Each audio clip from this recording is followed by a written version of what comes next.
Well, so nice to be up here with the three of you, and hello, everyone. My name is Alissa Novoselick, and I am sure you've heard this already, but welcome to Detroit. It's so fun to have SphinxConnect here in the Motor City. It's such a pleasure for me to be up here with these amazing colleagues.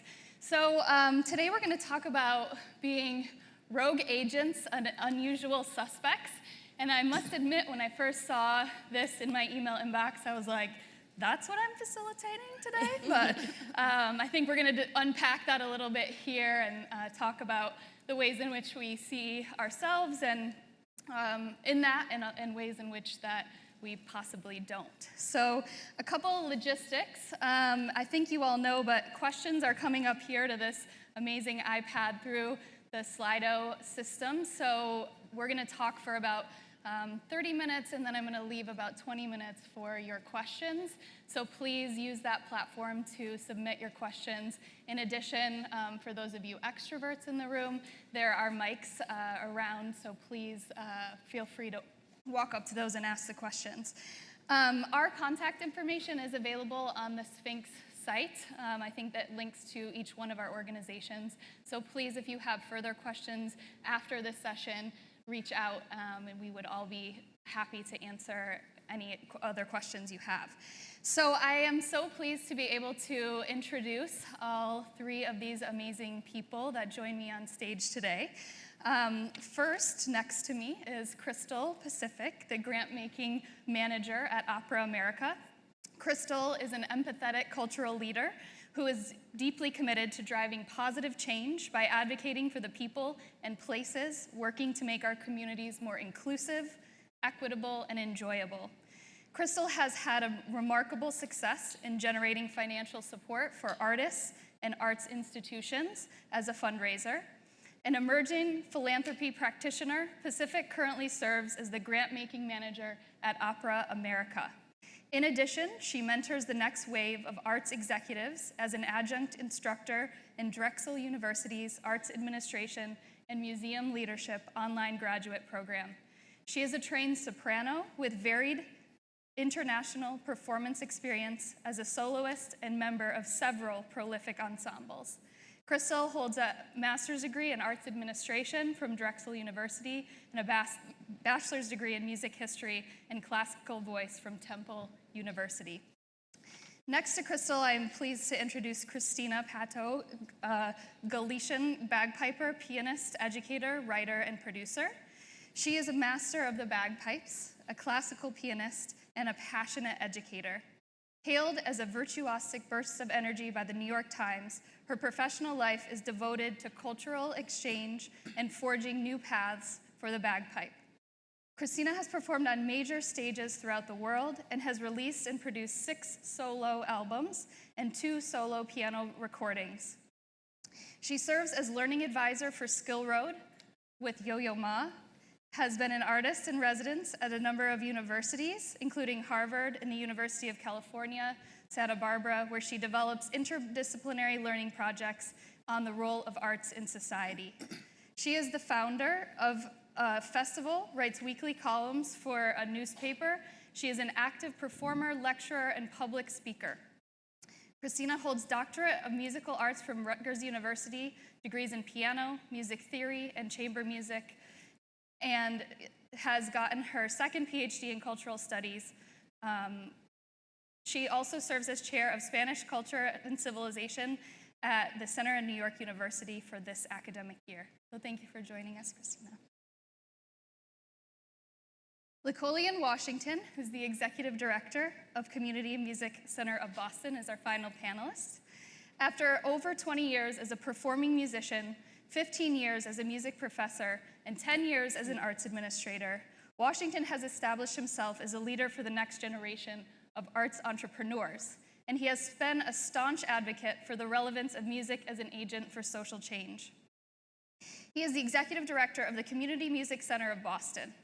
Prior to moving to Boston, he was the co-founder, executive director of the Prison Ensemble in Memphis from 2009 to 2017, and he was the founder of the Prism International Chamber Music Festival.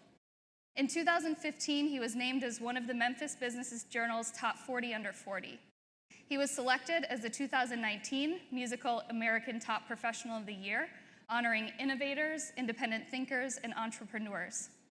He was celebrated as a 2020 Boston Hub Week Changemaker and is the 2020 Chamber Music America Conference Planning Committee Chair.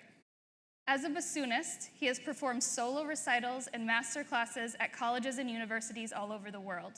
He's featured in solo and chamber musician through the US, Brazil, South Africa, Canada, and Switzerland, among others.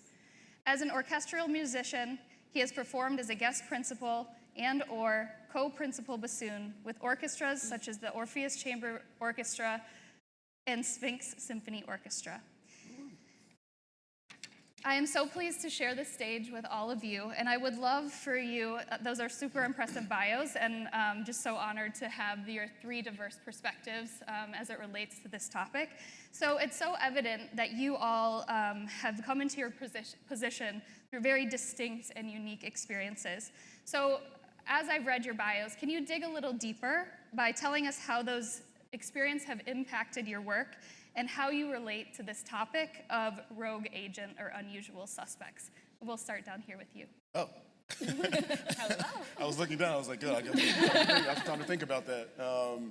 Well, I would say that a couple of things. Number one, when we spoke before I arrived, before I talked a little bit about this whole idea of being a rogue agent or an unusual suspect. And I was like, I mean, how unusual is it? I guess maybe if you're thinking of how unusual is it to try to make the world a better place, and how unusual is it to think that systems don't work, and so when systems don't work, you try to create a new system, create new things, and so I guess if the usual is the status quo, I guess, yeah, it would be unusual, but I guess in comparison to what I think we're all looking for in the world, I don't consider myself all that different. But I'll just share one little story, and I mentioned this to you. When I was in middle school, I was, I'm a little kid, I'm in 6th grade, I grew up in all black neighborhoods, definitely underserved black communities, and my 6th grade middle school was seized by the district. The scores had been very low for the school, and my scores were too high for me to stay in the school. So I got kicked out of my middle school because my grades were too high. And there was this really cool magnet school they were opening in my town. I applied, I had all the scores to get in, and the principal of the school didn't let me in. And the reason I wasn't let in was because of the school I came from.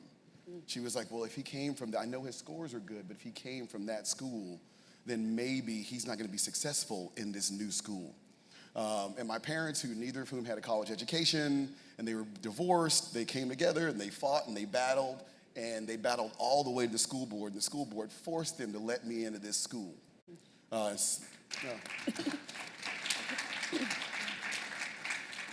But the thing I learned from that as I reflect on that story in my own life was that there's this whole idea of the myth of the meritocracy, because I was a kid who did everything right, and yet the system still wanted to spit me out. And so I think a lot about that this whole idea of this system, it needs people who recognize that system doesn't work, and have people who fight actively, essentially against that system. Great. Cristina, how do you relate to this in your background? Well, I'm a professional bagpiper, so somehow that's kind of like a beautiful joke in itself. The fact that I was able to make a living out of playing bagpipes for the last 22 years of my life is something that has made me question many things about the 21st century cultural industry. But jokes aside, the question of context is very important, because in the community I come from in Galicia, I'm part of the majority. Like, pretty much everybody plays bagpipe. And when you leave that community, and I became an immigrant to this country 16 years ago, then you have to make yourself relevant to other disciplines to be able to survive with your passion.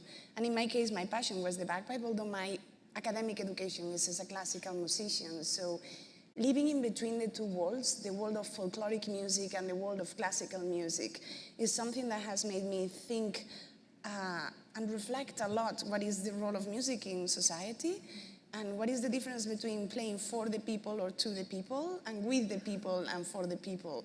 And somehow classical music and folkloric music have a very unique way of understanding that relationship within the community. And being a bagpiper crossing to the classical music and being a pianist trying to understand folkloric music from that perspective is something that has made me at least be aware of what is the value that I can bring to the institutions I decide to contribute to. And I want to quote Yo-Yo Ma, who is my mentor and the person that has changed my life, because a few years ago at the Nancy Hanks lecture, and I know Bob Lynch is somewhere in here, he mentioned a concept that made me had my own aha moment, and he was talking about his favorite moment, his favorite concept coming from another discipline. He was talking about the edge effect, which in ecology, apparently, the edge effect is the point where two ecosystems meet, such as the forest and the savanna. And apparently, in that intersection between those two ecosystems is where most new life forms are created. So somehow, being a person that doesn't belong to a path that is already there, that I have to create my path to be able to be what I want to be, makes me create my own edge effect constantly, which is about not belonging to anything, but trying to make yourself relevant to the realities that you decide to contribute to. That's great. And when we spoke previously, too, you talked about your vision sort of for the future as an educator and how you see your unusual path sort of playing out in that way. Could you talk just really briefly, and then we'll get to you, of what you're seeing for the next generation of leadership in that same way? Well, I mean, it depends on where the conversation is going, but I think this is a beautiful space to speak frankly about things, but most of the time when I am being programmed at a concert or an institution or something like that, you are there for something that, in my case, is not always connected to my artistry, is connected to whatever I represent with my instrument or with my whatever. And in terms of the academic world, for the last 10 years, I've been coming in and out of institutions because I have both the academic background, but also the performing side. And there is something beautiful about coming to a university or a college as an artist in residence. But by the moment you understand the community, you are out. Like you come in September, you start making meetings, you start understanding what is exactly that you can bring to that particular community, and then May is already there. And when you are ready to create something amazing for them, you have to move on to the next gig. And I've been trying to build a different way of understanding the role of the artist in academic settings, and that's the path that I am right now. Wonderful. Great. And welcome. Thank you. And you have had such a wonderful path yourself, so I would love for you to talk a little bit deeper than your bio of how you've gotten here, but particularly now as it relates to the funding space. So three very distinct perspectives here on what rogue agents are, but would love to hear a little bit about how you relate to that and what you're doing now. Great. So when I was asked to be a part of this panel, I was like, rogue agents, unusual suspects. That sounds dope. And I had to look up, like, what does rogue mean? So when I looked it up, it says a person or thing that behaves in a faulty or unpredictable way. And I would like to say that my career has not been faulty, but perhaps unpredictable, especially those looking from the outside. So for me, my vision has been very clear to work in this sector, to make an impact in this sector. I've been involved in the arts since I was 6 years old. I was a part of the Grammy Award-winning Brooklyn Youth Chorus for 11 years. And that was already unusual because we were a chorus that sang with the New York Philharmonic under the baton of Marin Alsop and Leon Botstein, et cetera, but then also with Elton John and John Legend and Alicia Keys. So it was already like unusual. You never knew what was coming next in my artistic practice. And I've taken that with me everywhere that I've been. So the arts have always served as a clear vehicle to envision myself more expansively. I come from Brooklyn, so I'm living in Brooklyn pre-Barclays Center and post the crack cocaine epidemic, post gang violence. So there's this sense of community that Black folks are trying to create, while at the same time a great violence happening through displacement and gentrification. So I'm living through that, and at that time I don't have the words for it, but I can feel it. But at the same time, I'm living through the arts and I'm traveling the world and experiencing something that most people around me weren't. But those who were following my path as an artist were surprised when I went to school. One, I studied music history. I didn't do performance because I was interested in connecting to the arts in a different way.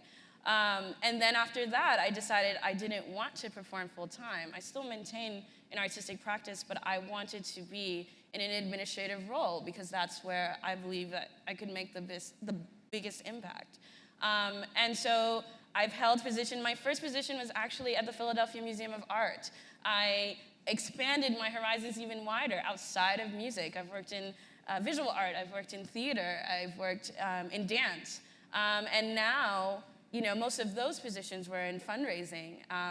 And now I'm pivoting even further to a philanthropic career because I really see that as an opportunity to make a greater impact on a wider field. Opera America is a national service organization for opera, so I'm working with companies and individuals in the US and Canada. And so this is the greatest scope of which I'm working thus far. And the place and the experience of being in this philanthropic world is where I really see the fullness of myself, first and foremost, but also of my ability to make that impact that I've always been seeking throughout my career. That's wonderful. Yeah. I totally resonate with that in my own story of this idea of through the arts in everything I did in business school myself. That was sort of the value and the mantra that I took into even my finance classes. So that's very resonant with me with your story. So this time goes by so fast. I want to get right to it because each of us had a really frank and direct conversation about whiteness and how whiteness, we're at Sphinx, right? And how whiteness appears in all of our stories and in our lives. And so my question for you is, how has whiteness appeared in your work? How have you worked with it? How have you ignored it? And how possibly have you dismantled it in your workplace? So I certainly haven't dismantled it. I mean, and if you know the answer, let's work together. But I have certainly worked with it. So working in fundraising, even when I worked with an organization that was commissioning, producing, and presenting artists of color, the money coming in was white and from white institutions. So I personally challenged the notion that white people are the only stewards of white money. And so that is what I'm trying to break down. And I stand on the shoulders of Darren Walker and Elizabeth Alexander and Jane Chu and all these other people of color who are stewards of predominantly white money. But that in itself is a challenging thing that I'm interested in furthering. That's fire. Y'all need to say something about that. What? What? Oh. No, yeah. Okay, no, I just... Hello, I'm Cristina. Well, I would say that it all begins with acknowledging that whiteness is a thing. I think that you have a lot of spaces that don't believe that it's a thing, but it really is. And it's not just white people, it's like the construct of whiteness as a thing. and the power of that construct of whiteness. And so I think that in my own career, and I have felt that quite a bit. I'm a classical bassoonist. I went to the University of Texas, Hook'em, but a predominantly white school, and then I went to the Manhattan School of Music, also a predominantly white space as well. And I remember throughout my entire education, and I say this all the time, the goal of the education is not just teaching us the skill. The goal of the education, the way that it landed on me as I reflected on it, the primary goal is assimilation. That is what you are. That's the goal. That's goal one. I've done workshops on this, and I talk about my first theory class. When I walk in there, came from black neighborhoods. I didn't really know much about music. I saw pianos at church, but didn't know much about it. Didn't really hear string quartets, and so they present a major chord, and there it is. It's presented with a string quartet, and I'm like, oh, well, I don't even know this sound, but now I'm supposed to recognize this sound as the kind of the entry point to my art. And then it's like, okay, well, we're done with that. Now we'll go on to a Mozart piano sonata. And so this is all of theory one, is learning about this music that really isn't from my cultural heritage. It's music I didn't listen to growing up. I was really going to college to major in band because I liked being in band. And then when I got into theory three, something clicked, and I was like, oh, they could have taught me the entire 2.5, 3 years of theory with like 2 Stevie Wonder albums. Yes, yes. Right? Songs in the Key of Life and Talking Book, right? Like there's Neapolitans in there, right? There's augmented 6 chords in there. I mean, it's got all the things. But if you understand that the goal is assimilation into this construct of whiteness, well, then it makes all the sense in the world. The curriculum makes all the sense in the world. And so for me, as I think about that in my own organization, the way that I have been thinking about that in my own career is there's great white people out there, right? There are some who I consider to still today be my oppressor. But there are some great white people, and sometimes I know as a black person, I talk to my black friends a lot, and there's conversations that we have that white people never hear. And so now one of my goals is to start to then illuminate that for white people. So you can this is what me and my black friends talk about. We talk about whiteness. We talk about white supremacy. We talk about assimilation as a real thing and as a real goal, and that the power structure creates that and dominates that. And so once you start to illuminate that, then you will find the people who are like, oh, well then what are we going to do differently? And then those become your allies. And so I don't think that, there are some who I think that we should create our own new things in the absence of whiteness, which I get that and I hear that, and part of me is here for that. But I think that in addition to that, because we need that, but in addition to that, we also have to make sure that those people who would be our supporters and be our allies, because again, we have a white power structure, that we also allow those people to have the agency to know how to support. Great. Cristina, how is this? Yeah, I mean, so I'm from Galicia, and Galicia is a very unique historical nation in the northwest corner of Spain. And if you're following up what's going on in Spain right now with Catalonia, Galicia is one of those regions. Catalonia, the Basque Country, and Galicia have their own language and their own cultural identity. And at the end, it's a question of power dynamics and socioeconomical situations. And the case of Galicia is a very unique one. So as a Galician in Spain, I'm always referred to as being Galician. As a musician, when I am, like in Europe, I'm always referred to being Spanish. And then I moved here, and all of a sudden, I became Latina. And I started to question the incredibly beautiful and complex meaning of the word Latina in this country. What does it mean? Because if you look at the way we understand Latinos, I don't qualify as a Latina for a Latin American person, but I also don't qualify as a Latina for a Spanish person, although I'm the daughter of Venezuelan Galician immigrants. So I actually myself relate more to the Latino community than I do relate to the Spanish center power dynamic. And Galicia disappeared in this whole equation. I think what I'm trying to say is, as a bagpiper, my game is very unique because I use the bagpipe as a metaphor of an instrument that, if I were to ask you, where do you think is the origin of bagpipes? What would be the first country that comes to your mind? Ireland, right? And where else? Scotland. And going back to the question of context, bagpipes were Mediterranean instruments. They were born probably in the north of Africa, and they were born in the Persian tradition and in the Greek and the Roman empires.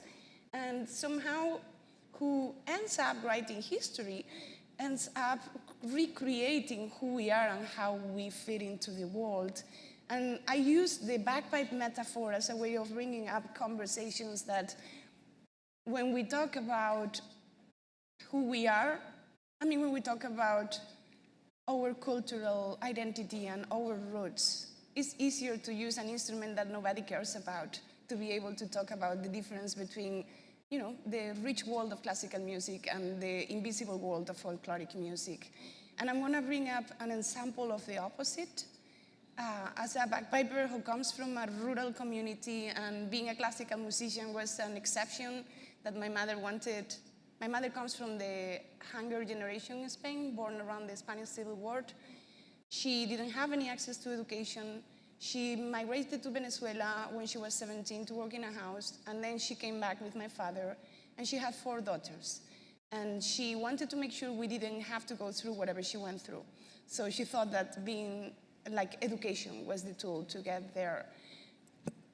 When we said we wanted to be musicians, for her to be able to thrive, classical music was the only way. Folkloric music, playing bagpipes, would represent the reality she was coming from. So to me, is a question of living in between rich and the high culture and the low culture, right? Like if you try to talk about it that way, but also the case of a Sphinx for me is very important in my life, because 10 years ago I started commissioning composers to write concertos for bagpipe and orchestra. I actually thought the conversation was not going to be so hard, like the same way you have a saxophone and orchestra concerto, why not? A bagpipe and orchestra, who says that I can't? And so I couldn't find the money, so I started commissioning it myself. And then the next step was to get orchestras to program that. And that's when that conversation about who are you and how do you fit into this conversation started to hit into my mind. And curiously enough, the only organization and the only conversation, the only orchestra that I didn't have to convince about the power of what it means to put a bagpipe in the stage of classical music was Sphinx. And what makes them more aware than the rest of the organizations is being constantly having to revalue and remind people of what is the value of difference, and how do we, as you were saying, how do we reframe those questions that sometimes are about race, but most of the time is about class. And we forget that. And yeah, that's it. Sorry. Thank you. Thank you. Okay, we're going to move into some questions. I already have some here. So I know they're very excited to answer your questions too, if anyone wants to come up to the mic as well. So the first one, what experiences can you share about strengthening communities beyond just musicians and aspiring musicians? I'll jump on that one. So being a musician, that's what we're trained to do. In my own organization right now, the Community Music Center of Boston, we're really having conversations about what it is that we're teaching and who are we teaching and how are we supporting them. So when we think about an organization and our intended outcome, we're starting to think a little bit more broadly about what it is we want for an individual. So for example, the way that it works right now, and this happens everywhere, a student comes in and we think that this student is going to be the next Yo-Yo Ma. Every student, that's what we see. We see this potential in them, that they're going to be the next great whatever. And then we look at, then after a while, we're like, oh, this student is not going to be Yo-Yo Ma. And so now it's like, well, maybe the student can play in an orchestra, because we're like, yeah, there's Yo-Yo Ma, there's maybe playing orchestra. Orchestra's great, and it's beautiful, it's a great career. It's like, oh, maybe this student is not gonna be able to do that. And so they're like, well, maybe they can play in a regional, smaller orchestra. And so we kind of go down, and then we finally, at the end, we look at the individual that's been in front of us the entire time. We're looking at someone else rather than acknowledging the person that's in front of us. And I would say that, the majority of the people in my own organization are not gonna go and be performers. And so when we're thinking about what are our intended outcomes for them, maybe our outcome is around college and career readiness. And we really focus on that social emotional skill growth and executive function, but not using those things so that we can write a grant report, really looking at those things and saying, are we actually doing that? And are we focusing on that? Do our teachers know that that's what we want them to focus on? And again, looking at the person that's right in front of you and starting with them. We have these conversations about diversity, equity, and inclusion all the time. They drive me insane because that's a space in which people say you have to meet people where they are from a field that doesn't do that on the regular. But then it's asked to just like give us a certain be patient with us. And then we still, in our field, we still need things like Sphinx. And so I think that I think the first thing is that we would do, and I think that some people are doing this well, but also thinking a lot about how much value do we place on the person that's standing in front of us? How much value, how much power do we give just like that person? And I would say that is something that would be part of the future. Following up on that and using Yo-Yo Ma as an example, one day I heard him talking about what are the qualities that CEOs look when they're hiring, and those 4 main qualities are collaboration, innovation, flexibility, and curiosity. And he had his aha moment saying that as a musician, those are the qualities that we practice on a regular basis. And 10 years ago, when I was thinking about transitioning from the stage to academia full-time, the idea of transferring whatever are the values and the qualities that I had to nurture during all my career to other disciplines has been my way of trying to understand the role of the arts in academia. I don't teach musicians, and the reason I am getting my second PhD in cultural studies is because I was trying to get into a non-musical academic setting as a musician, and they will always close that door. So I have to be like them to be able to access the other side of academia. And I am a very fortunate person because I can do that. And all the programs that I create for academia are using those qualities that we practice as musicians, but to be able to connect the dots between different departments. So I work mostly with scientists and humanists and with students that have nothing to do with music. But to me, it's just a good reminder of what is the next generation of music lovers and how do we make it relevant to the people that doesn't have a passion like us for music, but actually they have a curiosity to understand why is music so important in their lives. That's great.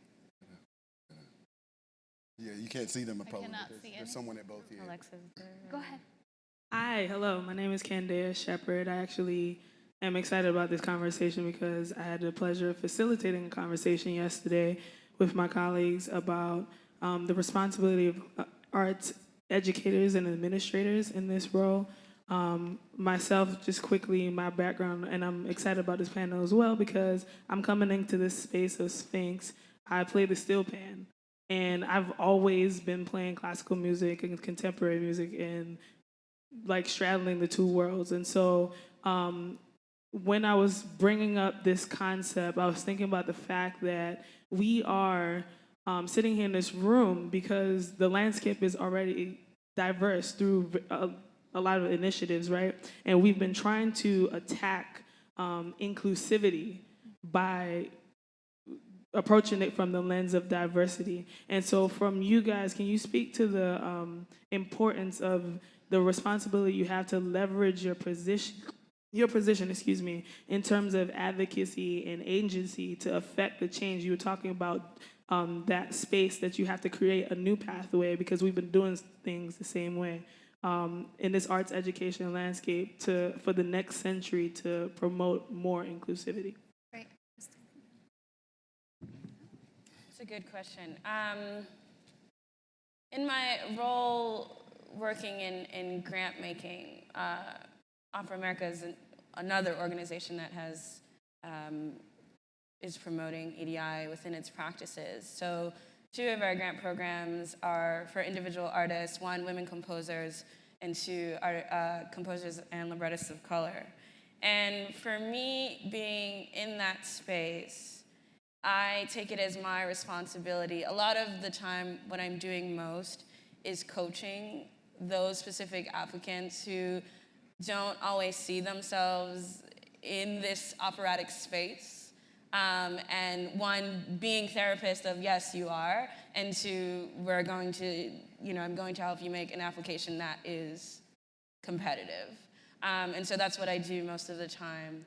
Another thing that I do, and we're really focused on, is creating diverse panels, because those are ultimately the folks who are the decision makers of where the grant dollars are going. So diversity in all ways. So of course with race, and of course with gender, but also of experience. So we love to have creators on the panels. We love to have singers on the panels. We love to have administrators and producers as well.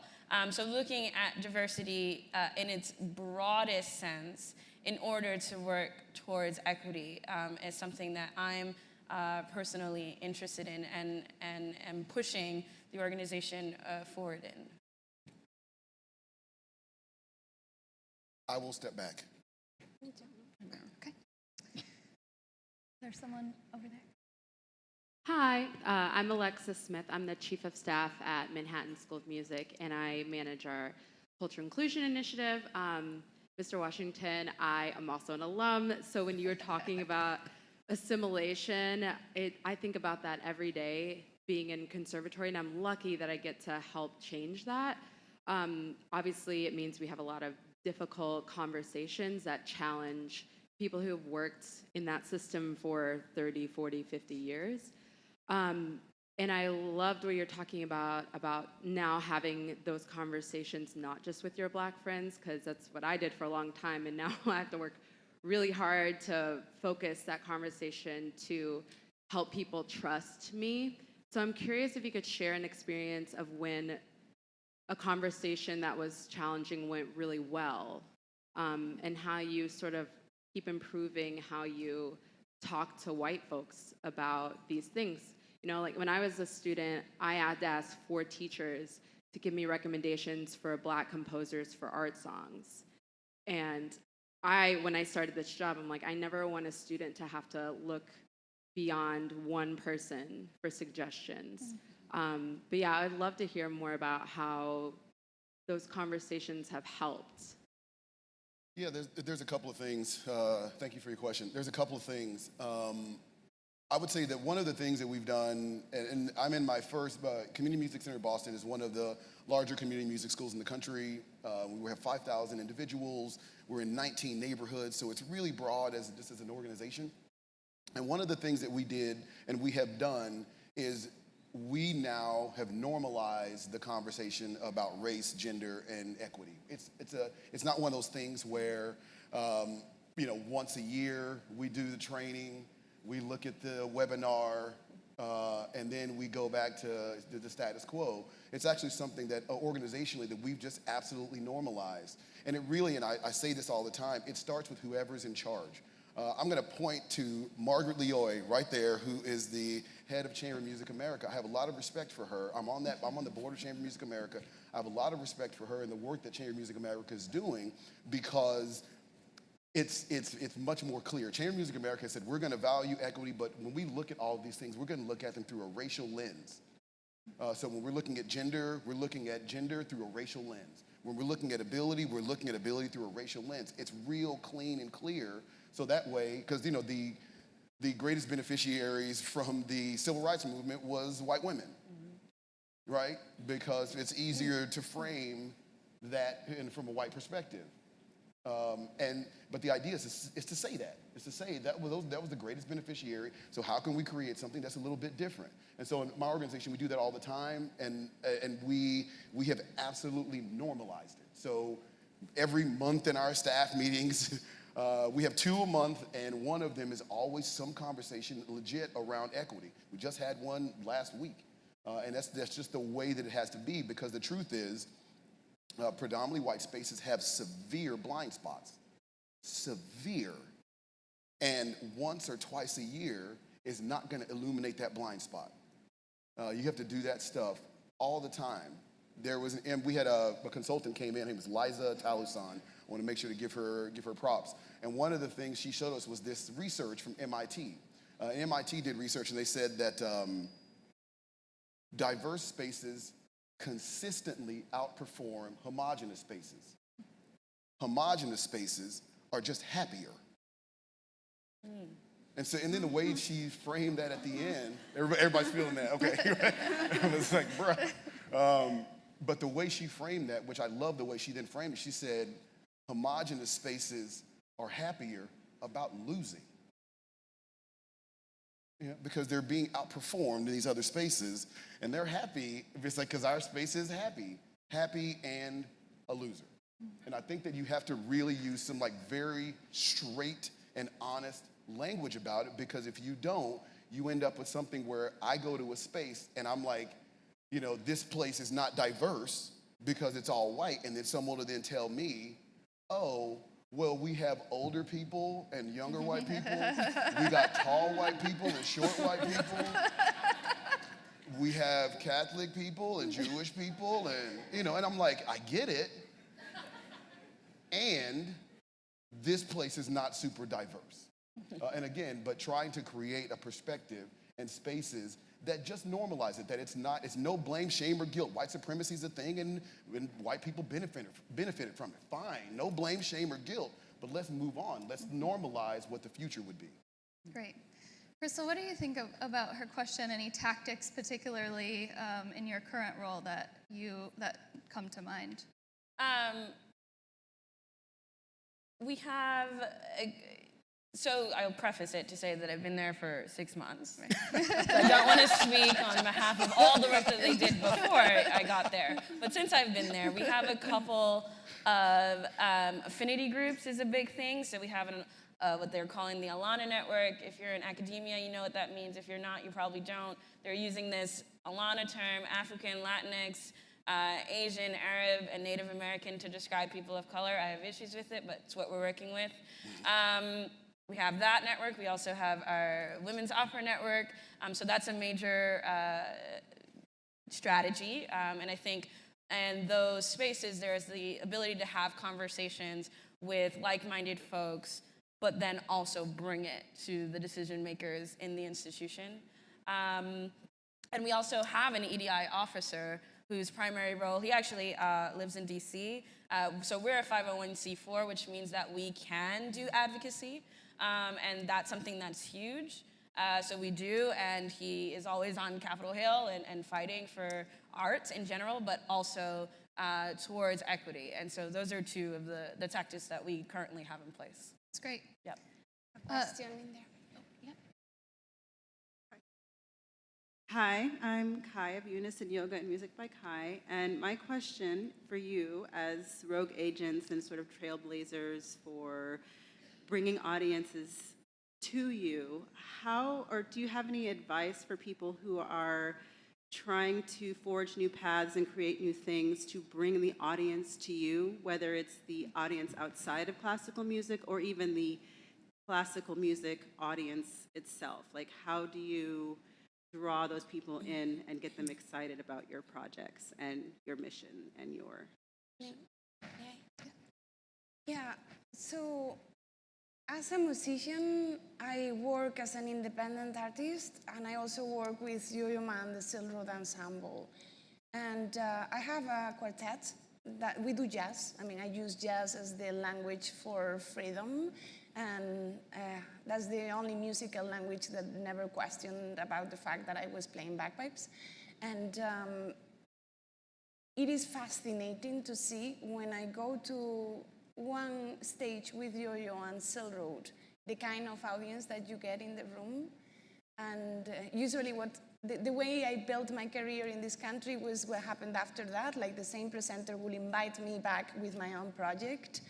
And it is the same space, it is the same presenter, and because it's a bagpipe and it's jazz, the audience is completely different and probably more diverse. And some of them are coming just because they think I'm gonna do Celtic music, which is not what I do. And some of them are coming because I'm somehow like in between Latin jazz and whatever weirdo thing that I do with the bagpipes. But the way I built the package that I sell is connected to storytelling. And I started to like develop these menus in which an institution can see, just in case they are not aware enough, so they can see what are the values that I can bring to their institutions through the music that I make. So I just realized that I had to be 10 times better than any other world music artist, and I developed a menu of activities that I put in my package, so my package is more relevant to the institution, so they can understand. Because sometimes, I mean, diversity to me is, like you were saying before, like I live with a person on the spectrum, and my mother is suffering from frontotemporal dementia, and the idea of invisibility of a particular part of the society is something that has been part of my life, and what is invisible to me may be like your everyday reality, and what is invisible to you may be my everyday reality. So trying to build projects that will connect my passion and my strengths to like an artistic thing that could help the institution that I decide to sell this project to not only understand who you are and to make a living out of it, but also to bring a conversation that maybe they didn't think about it before you came in. So it's about adding value to the idea that, in my case, nobody needs a bagpiper. So you just have to convince them that I actually matter.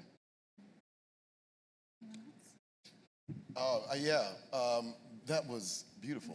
Actually. Yeah, it really was.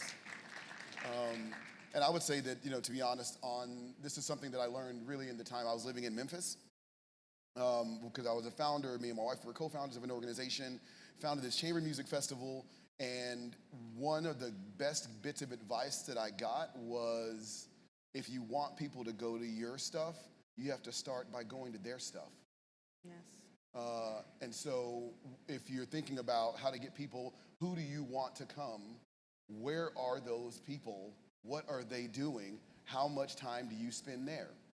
I say this with orchestras, we're thinking about the orchestra space all the time, the people who are making decisions about bringing, particularly, I'll speak from my own experience as a black person, bringing black people into orchestra halls. It's a predominantly white space. And I ask those people, how much time do you spend in predominantly black spaces?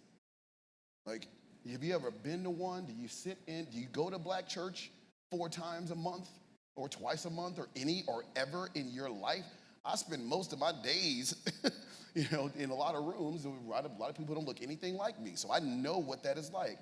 How much time do people spend in spaces where people don't look like them? And so what I would say is, as you're thinking about the people who you want to come, everyone has spaces in which they congregate. How much time do you spend in those spaces in which those individuals are congregating? Because, to be honest, the answers are there, and they reveal themselves when you're there. They're not up here. And so when you're thinking about trying to build an audience and build communities, you have to be in the space. Because right now we use community as a term for places we never go. Yeah. That's great. That was beautiful. So there's a lot of questions on here, and this will be our last question, but about curriculum and systemic racism that exists in your fields, especially in education. So the specific question is, how do we begin to change the systemic racism, such as neglecting black art in theory class, inherent in the curriculum? And another one with that, in regards to innovative concert projects, how do you break through conservative programming when an anonymous panel review is involved in the contracting? They're a little bit different, but of that same vein, like, how do we change the system through these changes that need to happen in curriculum? I mean, part of it, I mean, And forgive me for being there. You are two brilliant women, and my voice is too loud. So I will. Oh, I play bagpipes. I'll be. I will.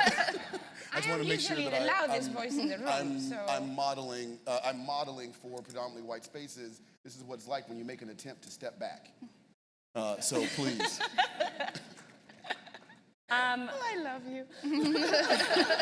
I'll just have a quick thing, which is part of it is teaching in the spaces in the first place. I teach a revenue development course for Drexel's Arts Administration program, and I am lucky that my supervisor allows me to make the curriculum however I please, and so I'm aware of that issue, and I allow my students to work with organizations for which they feel comfortable, representative of the art sector in general, and that is beyond music, just the art sector and in general. I think time's up, maybe. Oh my goodness, like blinking at me. May I just say one quick thing? I mean, I think one of the beautiful things about this panel is the connections between the individual stories, and I actually think that's very powerful in the way we look at curriculum or programming. Like, it's not about who are you representing, but who you are, and it's something that as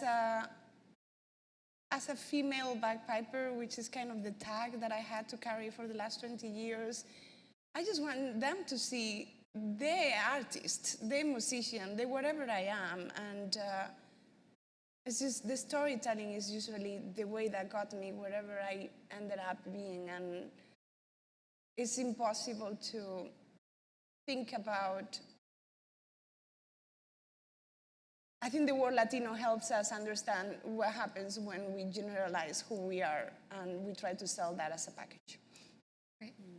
And I'm going to be a rogue agent and go just a minute longer because I want to hear some just final thoughts from each one of you about just that, advice that you have and thoughts you have about the future for these amazing leaders out here. I would like to dismantle the notion of rogue stories. It always amazes me because to get into medical school, you don't need a pre-medical degree. Yet to get into arts organizations, often you need 10 million years of experience working in the arts. And there's an opportunity for our field to be more open in the ways in which they include different people. And I agree with you fundamentally that it is about storytelling, and it is about including folks who have interesting stories and interesting experiences, and that qualifies them to be in that room. And it doesn't matter the degrees in the previous institutions. That is what's interesting. And when we do that, as you said, the studies are already showing, when we surround ourselves with more diverse and interesting people, the results show.